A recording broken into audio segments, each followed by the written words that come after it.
ডুয়ার্সের জঙ্গলের বুক চিরে বেরিয়ে গেছে একাধিক রাস্তা ও রেললাইন। মাঝের মধ্যেই সেই রাস্তা পারাপার ও রেললাইন পারাপার করতে দেখা যায় হাতি সহ অন্যান্য বন্য প্রাণীকে। এমনকি এর আগে একাধিকবার ট্রেন চালকের তৎপরতায় হাতির প্রাণ রক্ষা পেয়েছে। সেই সাথে একাধিকবার ট্রেনের ধাক্কায় হাতির মৃত্যুও হয়েছে। অন্যদিকে রাস্তা পারাপার করতে গিয়ে একাধিকবার বন্যপ্রাণীর সঙ্গে যানবাহনের সংঘর্ষ ঘটেছে।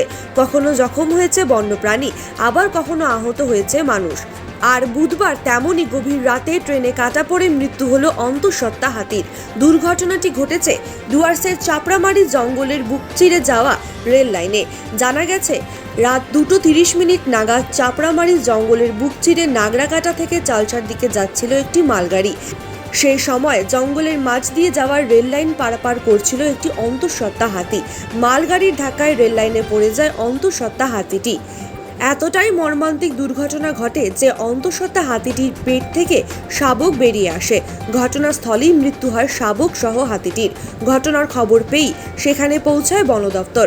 বন দপ্তর সূত্রে জানা যায়, মা হাতি ও নবজাত শাবকের ময়নাতদন্তের পর দাহ করা হবে। এদিকে অন্তঃসত্ত্বা হাতি ও শাবক দেখে বন দপ্তরের আধিকারিকদের অনুমান আগামী 24 ঘন্টায় হাতিটি প্রসব করত।